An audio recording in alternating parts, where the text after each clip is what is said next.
It is Halloween in the Bronx. This is at West 170th Street. And there is a house, very well decorated. Just crossed over the Highbridge from the Washington Heights area. That's gonna be Amsterdam and West 175th Street on the Manhattan side. And it brings you over to the Bronx, right by the BX13. I had some time before the Halloween parade this year. I wanted to do something quite memorable. And here it is, check this out. Never gonna forget seeing this house on Halloween. It's great.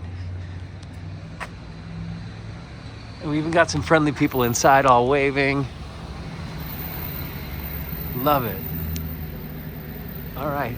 It is so good to see you. Oh, this one talks. Would you like to play Ring Around the Rosie with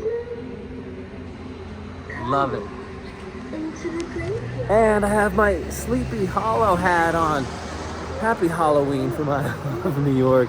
And we're just a couple of days away from peak fall foliage. Was checking that out when I was over at Highbridge. I would say the weekend of the New York City Marathon, we'll have those peak colors.